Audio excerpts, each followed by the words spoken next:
Deep within the heart of the Amazon rainforest, where civilization has never set foot and GPS signals vanish into the canopy, something extraordinary is about to happen.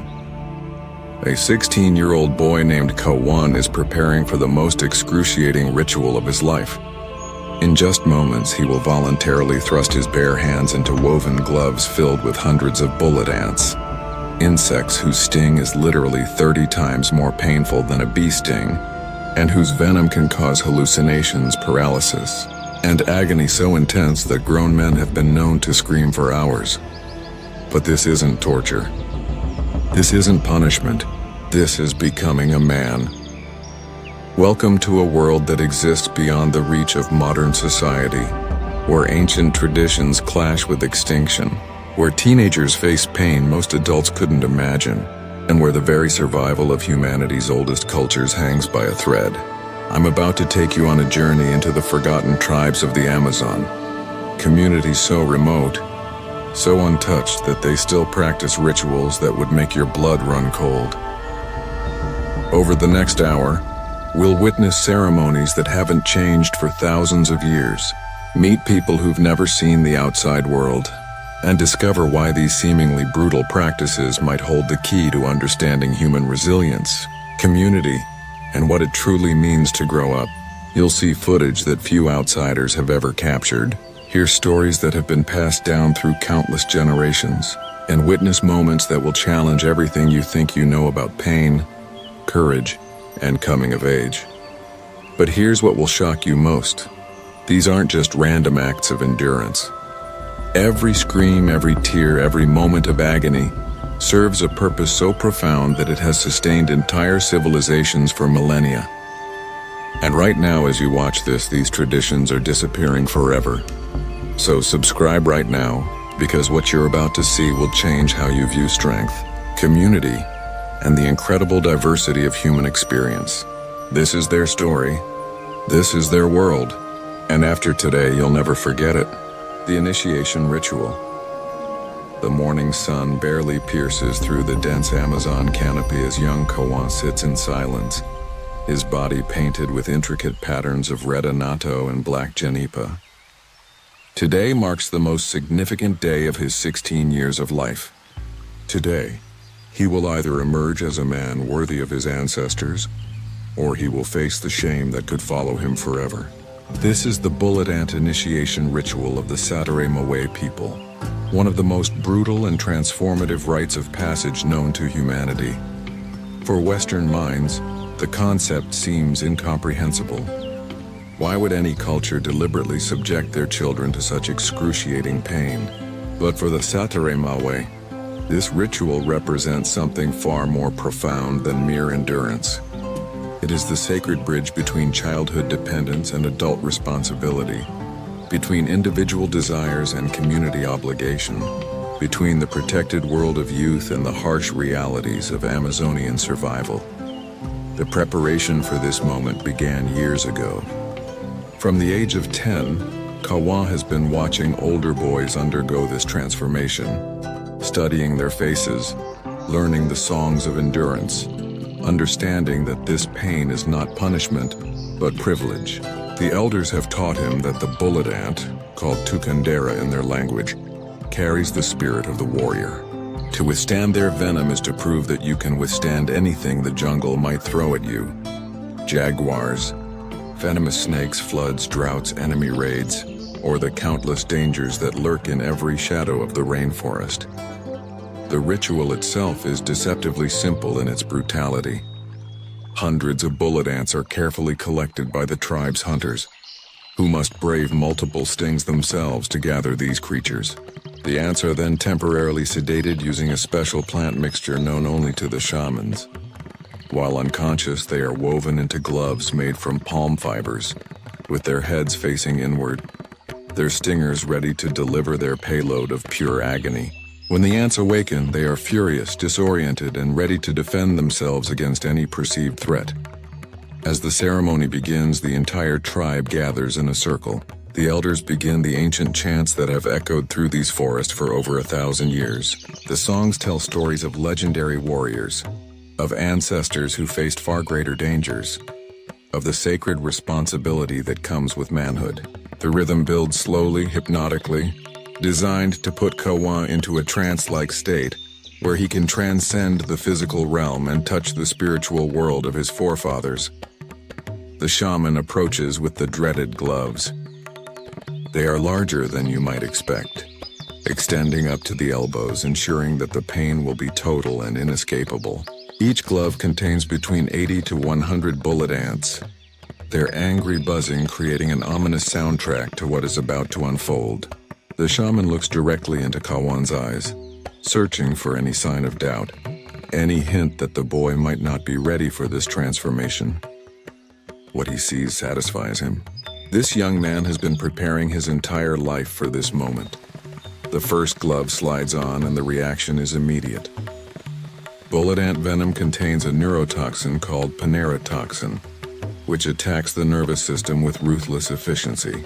The pain is described by those who have experienced it as being shot, which is how the ant got its name. But this description barely captures the reality. Imagine the worst pain you have ever felt, then multiply it by 30 and spread it throughout your entire arm. Now imagine that this pain doesn't fade. It builds, crescendos, and maintains its peak intensity for hours. Kawan's face contorts in agony, but he does not scream. To cry out would bring shame not only to himself but to his entire family line. Instead, he begins to dance. This is perhaps the most remarkable aspect of the ritual. Rather than simply enduring the pain, the initiate must move, must celebrate, must show the tribe that he can function even under the most extreme duress. The dance is not random. It follows ancient patterns that represent the movements of the animals of the forest, the flow of the rivers, the cycles of the seasons. As the second glove is applied, something extraordinary happens. The venom begins to affect not just Kawan's pain receptors, but his consciousness itself. Many initiates report vivid hallucinations, out-of-body experiences, encounters with ancestral spirits. The shamans believe that this altered state of consciousness allows the boy to receive visions from the spirit world, guidance that will help him navigate the challenges of adult life. These visions are considered sacred, personal communications from the ancestors, and are rarely shared even with family members. The physical effects are equally dramatic. Kawan's hands and arms begin to swell dramatically. His heart rate skyrockets, his body temperature rises, and he begins to shake uncontrollably.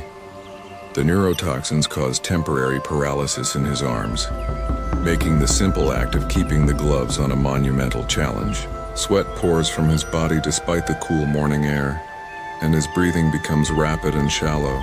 Yet still he dances, still he maintains his composure, still he shows the tribe that he is worthy of their respect. But here's what makes this ritual truly remarkable. It's not just about individual endurance. Throughout the ordeal, the entire tribe participates. The elders sing songs of encouragement, sharing stories of their own initiations, reminding Kawan that he is not alone in his suffering. The women ululate in patterns that are said to help focus the mind beyond pain. The children watch in awe, seeing their future reflected in Kawan's struggle. This is community participation at its most profound level, a collective effort to transform a boy into a man. The ritual must continue for exactly 10 minutes. But for Kawan, time has lost all meaning. Seconds stretch into eternities, and eternities compress into heartbeats. The pain reaches levels that would cause most people to lose consciousness. But the chanting, the dancing, the spiritual preparation keeps him aware and present. He is not just enduring pain, he is transcending it, proving that human will can triumph over physical limitation. When the gloves are finally removed, Kawan collapses. His hands are so swollen they look like inflated rubber gloves. His arms are purple with inflammation, and the pain will continue for another 8 to 12 hours. But something fundamental has changed. In the eyes of his tribe, he is no longer a boy. He has proven that he can endure what seems unendurable. that he possesses the strength necessary to protect his family and community. He has earned the right to hunt with the men, to take a wife, to have his voice heard in tribal councils. He has become a guardian of ancient wisdom in a world that increasingly threatens to forget it. In the darkness before dawn, deep in the sacred grove where the oldest trees whisper secrets to those who know how to listen, the shaman Page sits in meditation with a single bullet ant resting calmly on his weathered palm. To understand why the Sataremawe and other Amazonian tribes subject their young men to such excruciating pain, you must first understand that these creatures are not merely insects to be feared. They are messengers from the spirit world, teachers of profound wisdom, and guardians of ancient knowledge that connects the physical realm to the infinite mysteries of the forest. The bullet ant, or Tukandira as it's known in the indigenous tongue, holds a position in tribal cosmology that transcends our Western understanding of the natural world. These are not just the largest ants in the Americas, measuring up to 1.5 inches in length with mandibles that can slice through human skin. They are living embodiments of the forest's most fundamental truths about survival, community, and the delicate balance between individual strength and collective responsibility. According to Sataremawe creation mythology, the bullet ant was born from the tears of the moon spirit when she witnessed the suffering of the first humans who ventured into the Amazon. These tears, crystallized with divine compassion and infinite wisdom, fell to the forest floor and transformed into creatures that would teach humanity the essential lessons needed for survival in the world's most challenging environment. Each ant carries within its tiny body the concentrated essence of lunar power, which explains why the initiation ceremonies are always timed with specific moon phases, and why the pain experienced during the ritual is said to open doorways to prophetic visions. The shamans teach that the bullet ant's sting is not punishment, but education. The venom, with its complex cocktail of neurotoxins and alkaloids, is believed to temporarily separate the soul from the physical body, allowing the initiate to travel through spiritual realms that are normally invisible to human perception. During these transcendent moments, many young men report encounters with their deceased ancestors, visions of future challenges their tribe will face, and profound insights into their own destiny and purpose within the community. What makes the bullet ant particularly sacred is its remarkable social structure, which mirrors the ideals of indigenous community life. These creatures live in colonies that can contain over 1,000 individuals, each with a specific role and responsibility that serves the greater good. The worker ants venture fearlessly into dangerous territory to gather food for the colony. The soldiers sacrifice themselves without hesitation to protect their family, and the queen dedicates her entire existence to ensuring the survival of future generations. This selfless dedication to community welfare, even at the cost of individual comfort or life, represents the highest ideal of tribal existence. The ant's hunting behavior also carries deep spiritual significance. Unlike many other insects that scavenge or rely on simple plant matter, bullet ants are active predators that must demonstrate courage, strategy, and persistence to survive. They hunt alone or in small groups, stalking prey that is often larger and potentially more dangerous than themselves. This mirrors the qualities that young Amazonian men must develop to become effective hunters and protectors of their communities. The ant's willingness to engage in combat against overwhelming odds is seen as a direct message from the spirit world about the nature of true courage. Perhaps most remarkably, bullet ants are one of the few creatures in the Amazon that actively modify their environment to suit their needs. They construct elaborate nests in the canopy, weaving together leaves and branches to create fortress-like structures that can house their entire colony.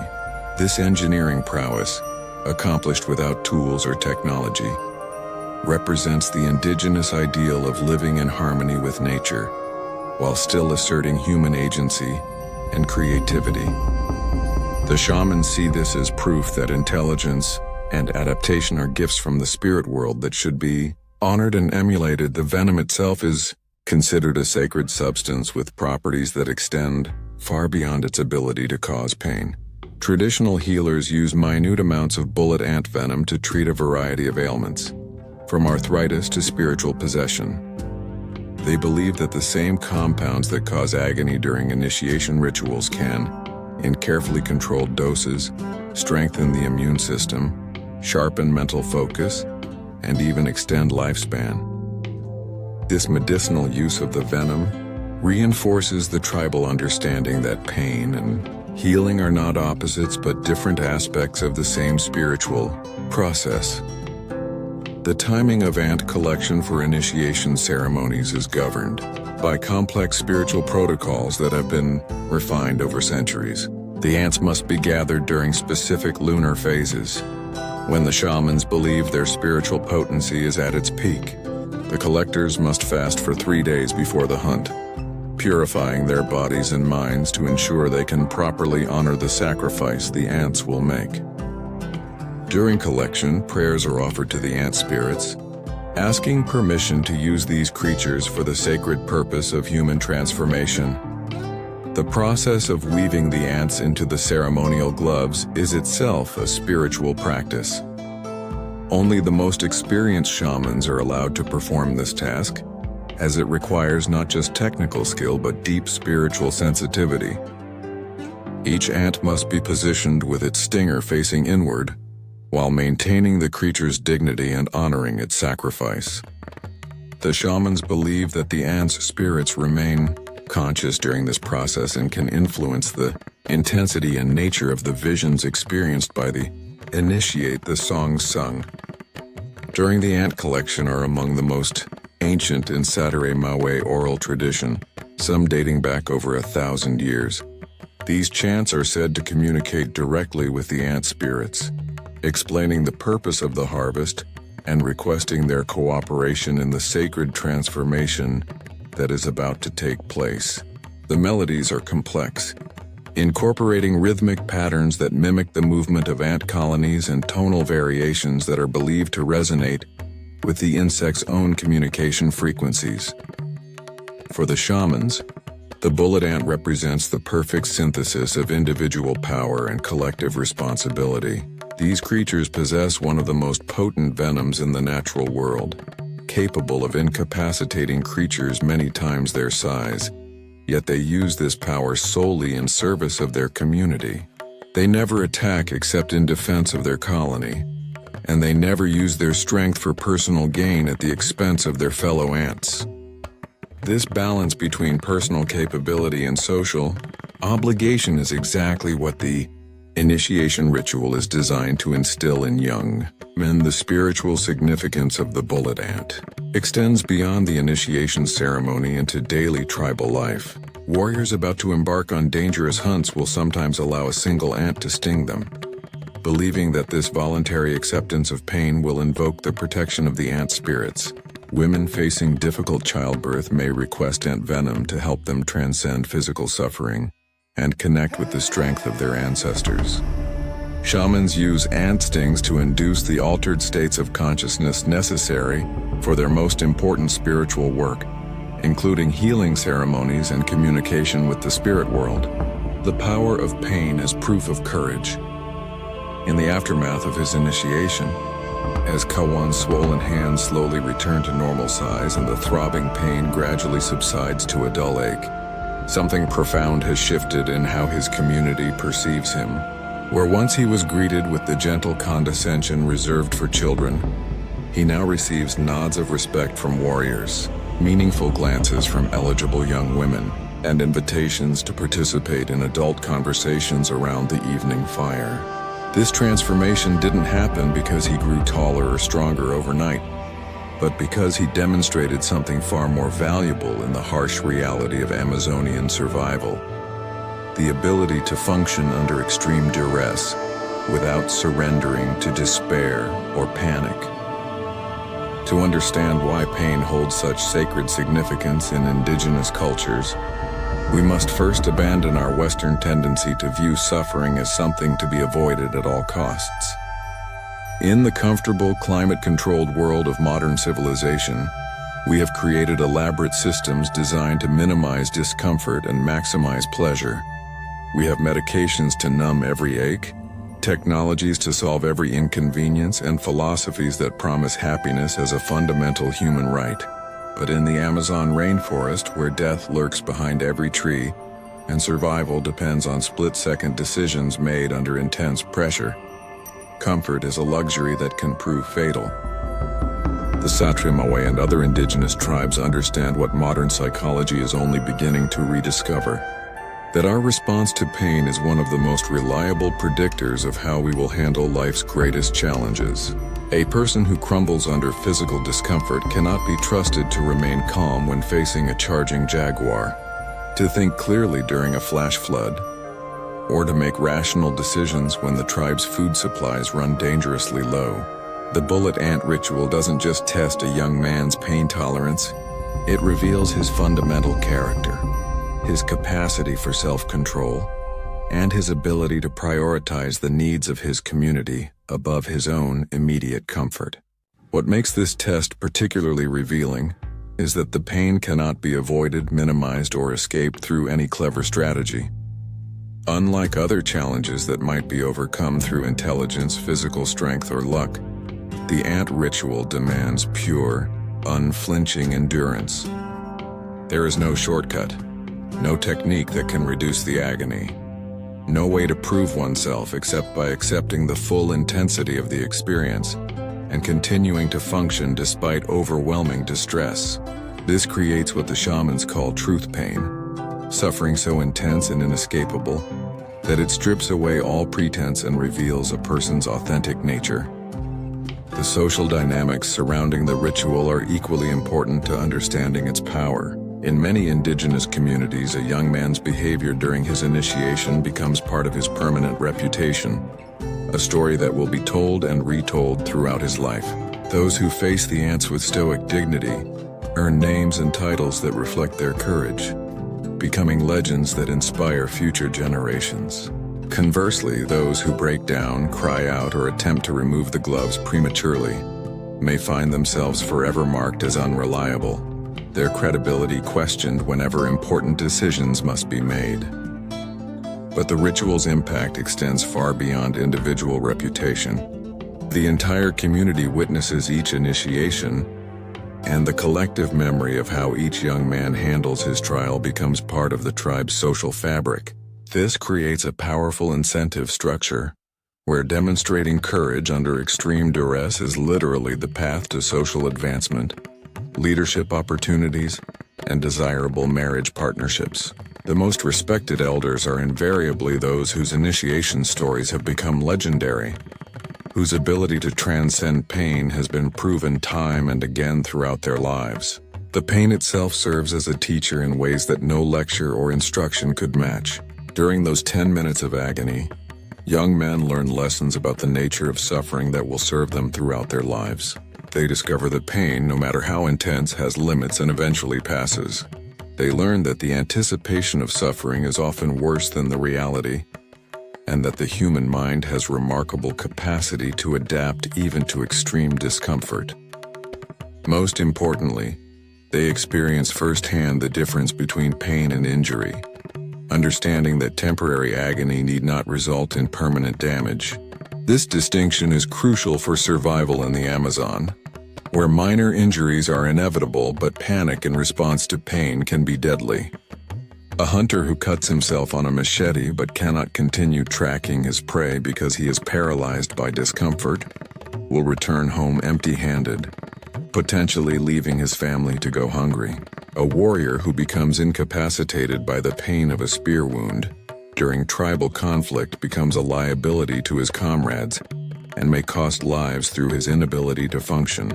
The ant ritual teaches young men that pain is information, not instruction. It tells you something about your physical condition, but it should not dictate your actions or compromise your responsibilities. The psychological effects of successfully completing the ritual are profound and long-lasting. Young men who have proven they can endure the bullet and experience report a permanent shift in their relationship with fear and uncertainty, having survived pain beyond what they thought possible.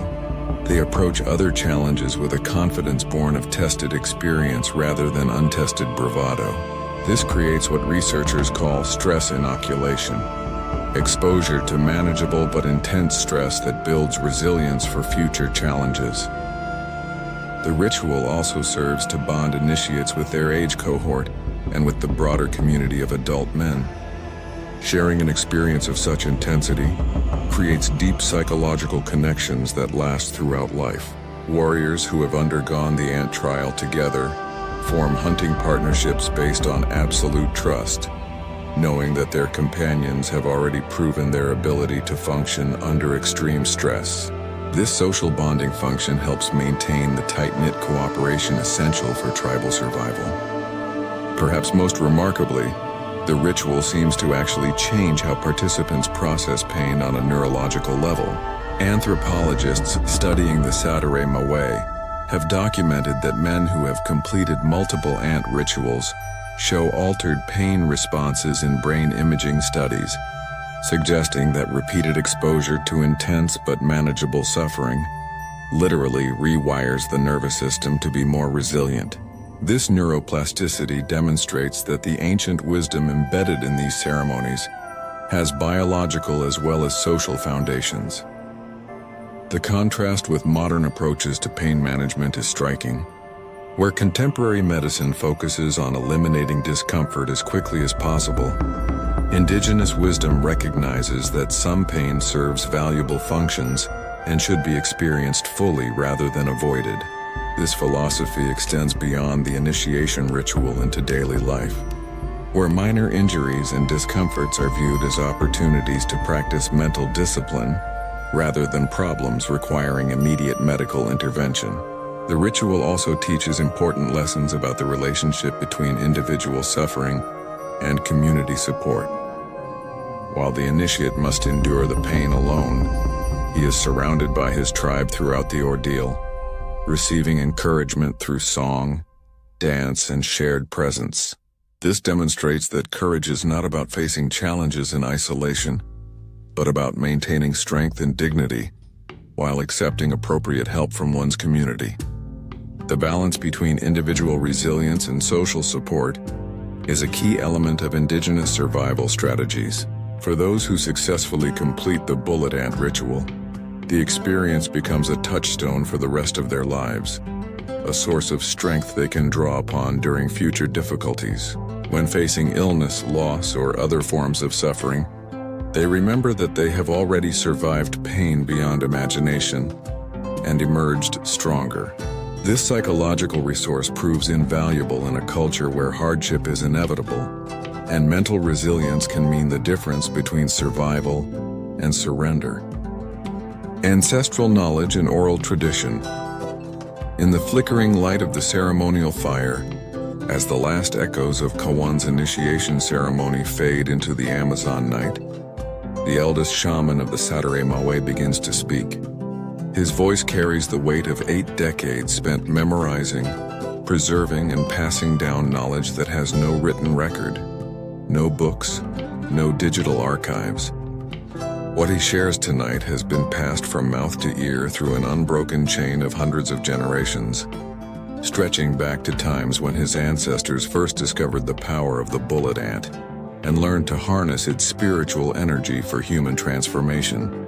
This is the true miracle of indigenous culture, the preservation of incredibly complex knowledge systems through nothing more than human memory and the sacred bond between teacher and student.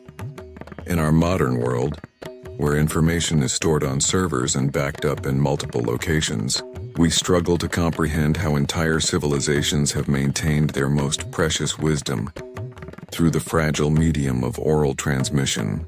Yet here, deep in the Amazon, this ancient system continues to function with remarkable precision, preserving not just facts and procedures, but the subtle nuances of meaning, emotion, and spiritual understanding that no written text could capture. The transmission of the bullet ant ritual knowledge begins in early childhood, but not in the way Western education might suggest. Young children are not sat down for formal lessons about ant biology or ceremonial procedures. Instead, They absorb this knowledge through constant exposure, observation, and gradual participation in community life. A 5-year-old boy might help his grandfather collect palm fronds for the ceremonial gloves, not understanding the significance but beginning to learn the proper techniques through muscle memory and repetition. The shamans understand that different types of knowledge require different preservation methods. Factual information, like which plants can be used to sedate the ants or what time of year produces the most potent venom, might be shared relatively openly among the tribe's adults. But the deeper spiritual knowledge, the sacred songs that guide souls through the spirit realm during initiation, the precise words that must be spoken to honor the ant spirits, these are guarded more carefully than any treasure, and shared only with those who have proven themselves worthy of such trust. The selection process for shamanic apprentices begins long before any formal announcement is made. The current shamans watch the children constantly, looking for specific signs that indicate spiritual sensitivity and the mental discipline necessary to preserve sacred knowledge. They observe how a child responds to pain, whether they show curiosity about spiritual matters, if they demonstrate the kind of memory that can hold complex information without distortion. Most importantly, they watch for evidence of what they call the listening heart, a quality of deep attention and respect that indicates readiness to receive ancestral wisdom. When a potential apprentice is identified, usually around age 8 or 9, their real education begins through a process that outsiders might find almost invisible. The child begins spending more time with the shamans, initially just sitting quietly during important conversations, gradually being included in minor ceremonial activities, slowly absorbing the rhythms and patterns of sacred life. This phase can last for years, during which the child's commitment and aptitude are continuously tested through increasingly complex responsibilities. The memorization techniques used by Amazonian shamans are sophisticated beyond anything taught in modern schools. Sacred knowledge is embedded in songs, stories, and ritual movements that engage multiple senses simultaneously. The rhythm of a ceremonial chant helps preserve the exact sequence of words, while the physical movements of the accompanying dance reinforce the memory through kinesthetic learning. Visual elements like body painting and ceremonial objects serve as mnemonic devices, creating rich mental associations that make forgetting nearly impossible. Consider the complexity of what must be preserved perfectly. The songs sung during ant collection contain over 200 verses, each describing different aspects of the spiritual relationship between humans and insects. The ritual movements performed during initiation ceremonies involve 47 distinct dance steps, each with specific meaning and spiritual significance. The plant medicines used to prepare initiates for their ordeal require knowledge of 23 different rainforest species, their proper harvesting times, preparation methods, and potential interactions. All of this information must be memorized exactly, without the possibility of looking up forgotten details in a reference book. The most remarkable aspect of this oral transmission system is its built-in error correction mechanisms. Important knowledge is not entrusted to a single individual, but distributed among multiple keepers, each responsible for different aspects of the tradition. When ceremonies are performed, multiple shamans recite the sacred words together, creating a system of mutual verification that catches and corrects any deviations from the traditional forms. This redundancy ensures that even if one keeper of knowledge dies unexpectedly, the tradition can continue intact. The teaching methods employed by shamanic masters would seem familiar to any student of cognitive science. They understand that memory is strengthened through emotional engagement, so the most important lessons are taught during moments of high ceremonial intensity, when students are in altered states of consciousness that make them more receptive to learning. They know that repetition is crucial for long-term retention, so key information is reviewed constantly through regular ceremonial practice. They recognize that different individuals learn in different ways, so they adapt their teaching methods to match each student's cognitive strengths and learning preferences. The oral tradition also serves functions beyond mere information storage. The process of learning from elder to apprentice creates deep emotional bonds that strengthen community cohesion. The reverence required for receiving sacred knowledge instills values of respect and humility that shape character development. The responsibility of preserving cultural wisdom for future generations gives individuals a sense of purpose and connection to something larger than themselves. Perhaps most importantly, the oral tradition maintains the living, dynamic quality of cultural knowledge in ways that written records cannot. When information is preserved only in books or digital files, it becomes static, frozen in the form it held when first recorded. But knowledge passed through oral tradition remains alive, adapting and evolving as each generation of keepers adds their own understanding and insights to the ancient wisdom. This allows the tradition to remain relevant and practical across changing circumstances while maintaining its essential spiritual core. The challenges facing oral tradition in the modern era are unprecedented in their scope and intensity.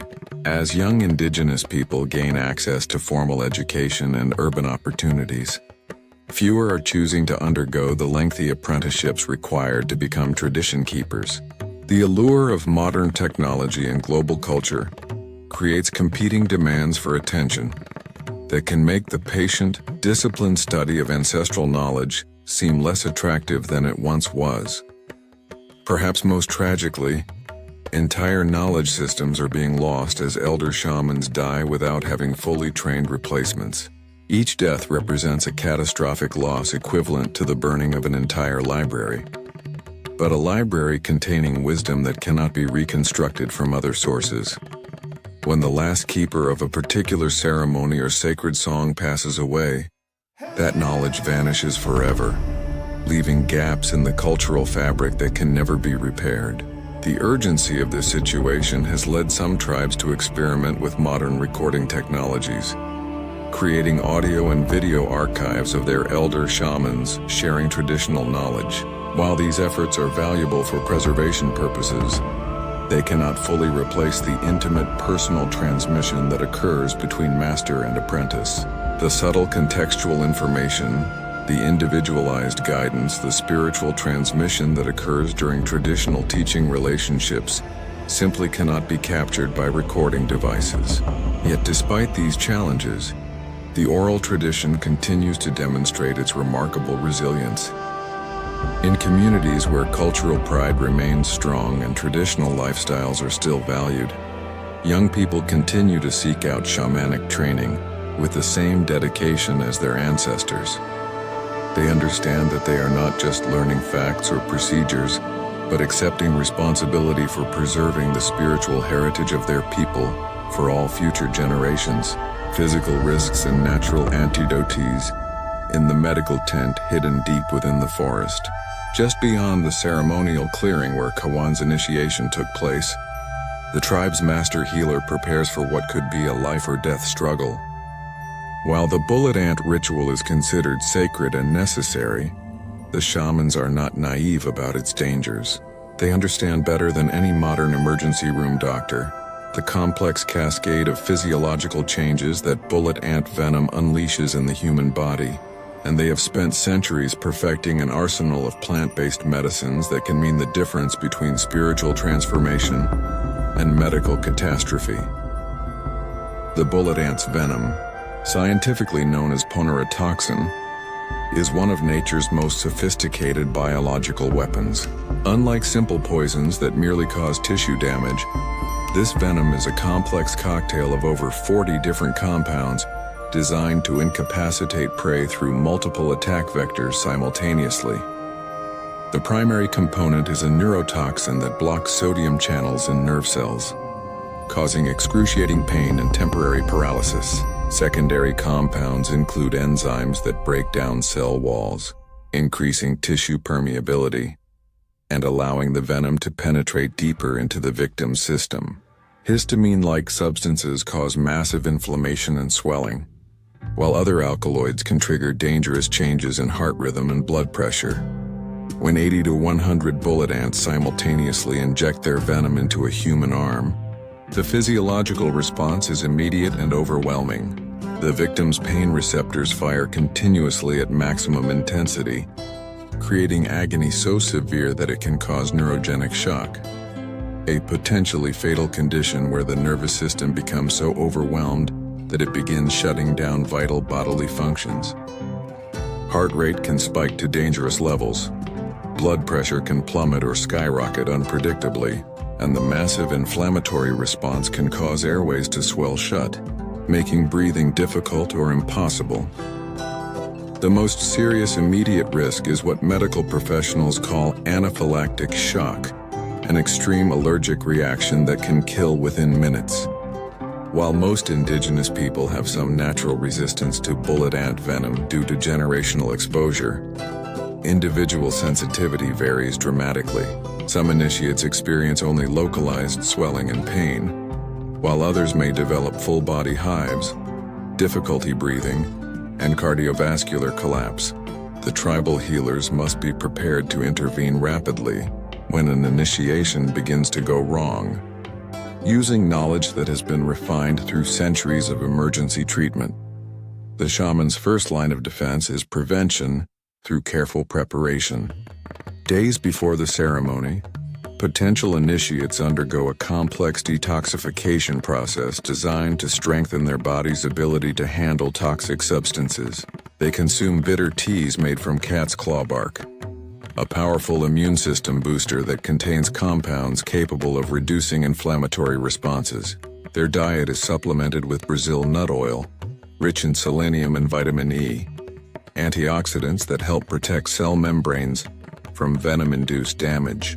Most importantly, they drink daily doses of a preparation made from the leaves of the copaiba tree, which contains natural anti-inflammatory compounds that can significantly reduce tissue swelling and pain intensity. During the ritual itself, shamanic assistants stand ready with emergency treatments that can be administered within seconds if complications arise. The most critical of these is a paste made from the roots of the manica plant, combined with crushed leaves of the sangre de grado tree. This mixture contains powerful alkaloids that can counteract some of the venom's neurotoxic effects, potentially reversing paralysis and reducing pain levels enough to prevent shock. The paste is applied directly to the injection sites and can be absorbed through the skin within minutes, providing relief when swallowing oral medications becomes impossible. For severe allergic reactions, the healers rely on a preparation they call breath of the forest spirits and an inhaled medicine made from burning the dried flowers of several epiphytic orchids found only in the highest levels of the rainforest canopy. The smoke contains natural antihistamines and bronchodilators that can reopen swollen airways and reduce systemic allergic responses. This treatment requires precise timing and dosage, as too much can cause its own respiratory problems, while too little may be insufficient to prevent asphyxiation. The most remarkable discovery in the shaman's medical arsenal is their use of fire ant venom as an antidote to bullet ant poisoning. Through careful observation over many generations, they learned that controlled exposure to the venom of smaller, less dangerous ants can actually neutralize some of the toxic effects of bullet ant stings. The fire ant venom contains enzymes that break down certain components of ponerotoxin, reducing both pain and inflammation when applied topically to bullet ant sting sites. This represents an incredibly sophisticated understanding of biochemistry that modern science is only beginning to appreciate. Pain management during the ritual relies heavily on plants that affect consciousness and pain perception without compromising the spiritual aspects of the experience. The shamans understand that completely eliminating pain would defeat the purpose of the initiation, so their treatments are designed to make suffering tolerable rather than eliminate it entirely. They use controlled doses of ayahuasca vine extract, which contains compounds that can alter pain perception without causing complete numbness. This allows initiates to maintain awareness and spiritual receptivity while preventing pain levels from becoming truly dangerous. The post-ritual recovery period is equally critical and requires its own specialized treatments. As the immediate effects of the venom begin to subside, initiates often experience secondary complications including infection at sting sites, prolonged inflammation that can last for weeks, and psychological effects ranging from depression to anxiety disorders. The healers address these issues with a comprehensive treatment protocol that includes topical antibiotics derived from tree sap, anti-inflammatory poultices made from fresh plant material, and mood-stabilizing teas prepared from various rainforest herbs. One of the most effective post-ritual treatments is a bath made from the leaves of the cat's claw vine, combined with crushed bark from the dragon's blood tree and flowers from the passion vine. This combination creates a powerful healing solution that reduces inflammation, prevents infection, and promotes rapid tissue regeneration. The bath must be prepared fresh daily and used for exactly 7 days following the initiation, a protocol that shamans believe helps balance the spiritual and physical aspects of recovery. The healers also understand the importance of nutritional support during recovery. Initiates are fed a special diet rich in proteins from specific rainforest animals and plants that contain compounds known to support nerve regeneration and immune system function. Turtle eggs provide essential fatty acids that help repair damaged nerve tissue, while certain types of catfish contain amino acids that can help the body produce natural pain-relieving compounds. This dietary protocol continues for several weeks after the ceremony, ensuring that the body has all the resources needed for complete healing. Perhaps most impressively, the shamans have developed early warning systems that can predict which initiates are likely to experience dangerous complications. They monitor subtle changes in skin color, breathing patterns, and pupil response that can indicate developing problems hours before they become life-threatening. This diagnostic ability, developed through generations of careful observation, allows them to begin preventive treatments before emergencies occur, dramatically reducing the risk of serious injury or death. The knowledge required to safely manage bulletin rituals represents one of the most sophisticated pharmacological systems ever developed.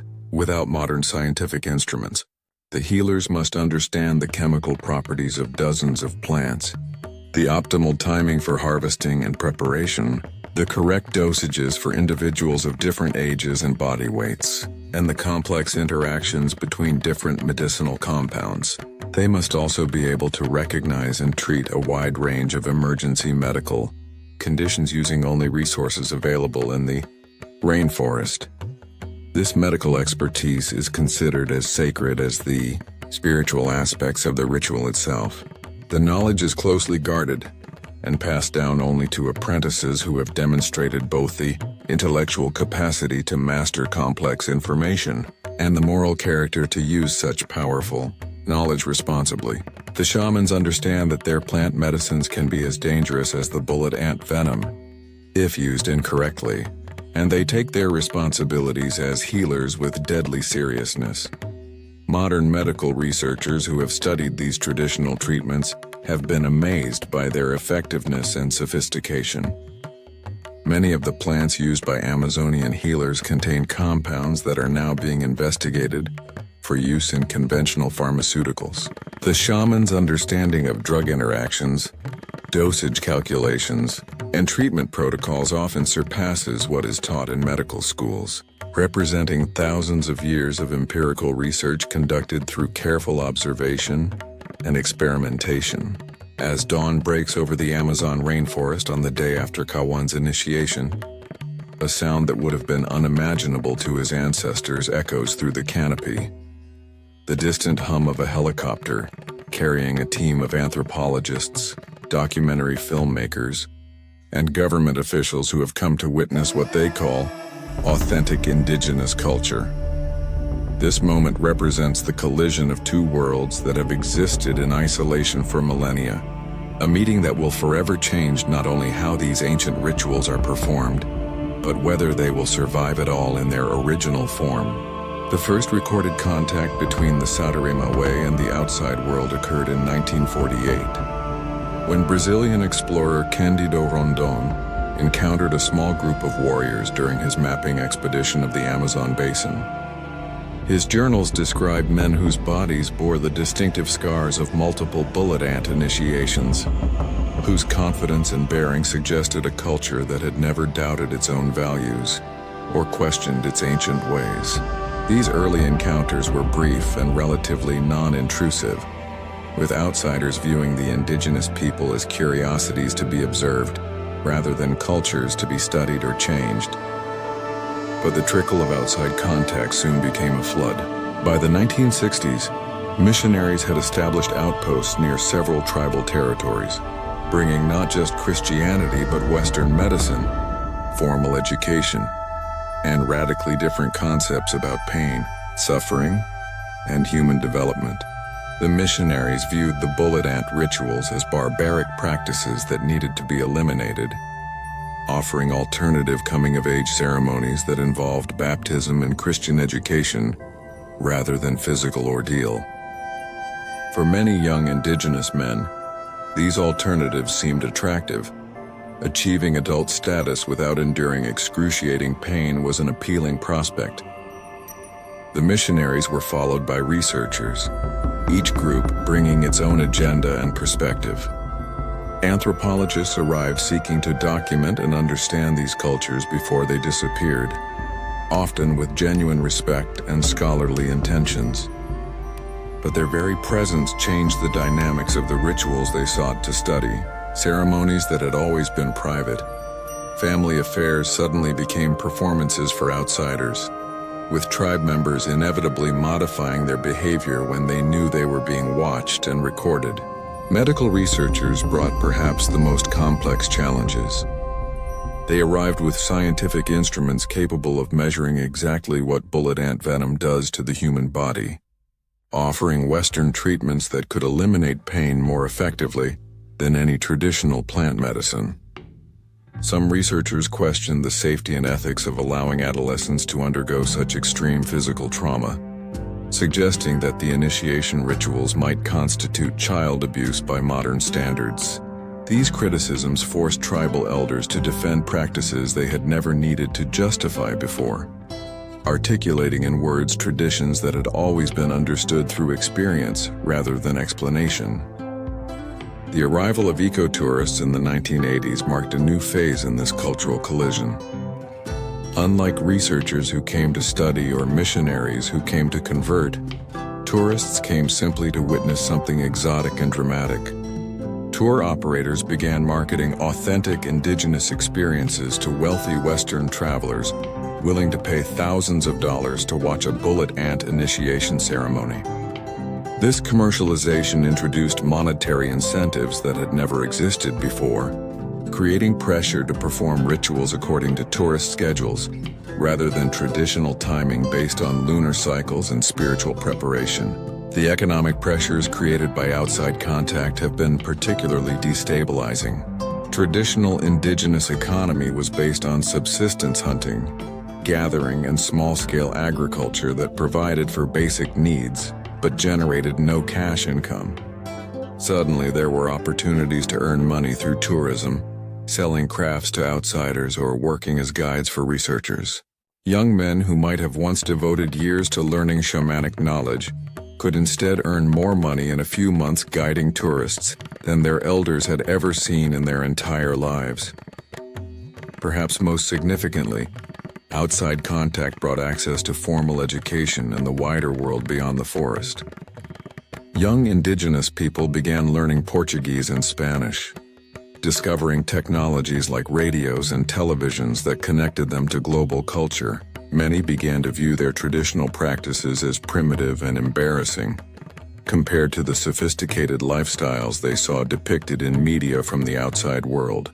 The bullet ant ritual, which had once been the pinnacle of masculine achievement, began to seem like unnecessary suffering in a world where respect could be earned through education, wealth, or technological skill. The impact on the ritual itself has been profound and multifaceted. Some tribes have modified their practices to make them more palatable to outside observers. reducing the number of ants used or shortening the duration of exposure. Others have become more secretive, moving ceremonies deeper into the forest to avoid unwanted attention and pressure to change. A few communities have embraced outside interest, using documentation and research as tools to validate and preserve their traditions for future generations. The presence of modern medical care has created particularly complex dilemmas. Government health officials now insist that medical personnel be present during initiation ceremonies, ready to intervene with Western treatments if complications arise. While this may reduce the risk of serious injury or death, it also fundamentally alters the nature of the experience. Knowing that immediate medical relief is available changes the psychological dynamic of the ritual, potentially undermining the spiritual transformation that comes from truly facing the possibility of death or permanent injury. The documentation of these rituals by outsiders has created unexpected consequences. Videos and photographs of bullet ant initiations have spread globally through documentaries and social media, making these once secret ceremonies available to millions of viewers worldwide. This exposure has brought both benefits and problems. Increased awareness has led to greater respect for indigenous cultures and support for preservation efforts, but it has also attracted unwanted attention from thrill seekers and copycat practitioners who attempt to recreate the rituals without understanding their cultural context. Government policies have added another layer of complexity to the situation. In some countries, child protection laws now technically prohibit the bullet ant initiation ritual, classifying it as harmful to minors. While these laws are rarely enforced in remote indigenous territories, their existence creates legal ambiguity that makes some tribal leaders reluctant to continue traditional practices. Conversely, other government programs actively support cultural preservation, providing funding for documentation projects and educational initiatives that help maintain traditional knowledge. The younger generation faces the most difficult choices. Many indigenous teenagers now live between two worlds, maintaining connections to their ancestral culture while also participating in modern education and economic systems. Some choose to undergo traditional initiation rituals as well as pursuing modern career paths, creating hybrid identities that blend indigenous and contemporary elements. Others reject traditional practices entirely, viewing them as obstacles to integration into mainstream society. Climate change has introduced new challenges that complicate traditional practices. Changing weather patterns affect the availability and potency of both bullet ants and the medicinal plants used to treat their stings. Deforestation reduces the territories available for ceremonial activities, while also disrupting the ecological relationships that these rituals depend upon. Some shamans report that the spiritual power of traditional ceremonies has been weakened by environmental destruction, making the rituals less effective for achieving their intended transformative effects. The COVID-19 pandemic brought additional pressures, as government health measures restricted traditional gatherings and outside researchers were unable to visit indigenous communities for extended periods. Some tribes used this isolation as an opportunity to revitalize traditional practices without outside interference, while others found that reduced contact with the modern world made it harder to maintain access to resources and support systems they had come to depend upon. Despite these challenges, many indigenous communities have shown remarkable adaptability and resilience. Some have developed innovative approaches that combine traditional wisdom with modern resources, using new technologies to document and preserve their cultural knowledge, while maintaining the essential spiritual elements of their practices. Others have become advocates for indigenous rights, using their visibility to promote broader understanding of the value of traditional cultures and the need to protect them from extinction. The future of rituals like the bullet ant initiation remains uncertain. They exist at the intersection of powerful forces, the pull of tradition versus the attraction of modernity, the value of cultural preservation versus the desire for economic development.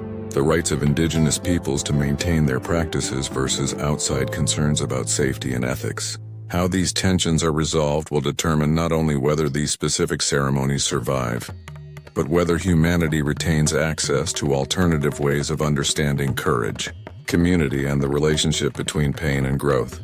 What seems certain is that these traditions can no longer exist in the isolated purity they once knew. They must now survive and evolve within a global context that is simultaneously fascinated by and suspicious of practices so different from mainstream cultural norms. The question is not whether change will come, but whether that change will preserve the essential wisdom these rituals contain, while adapting to the realities of an interconnected world.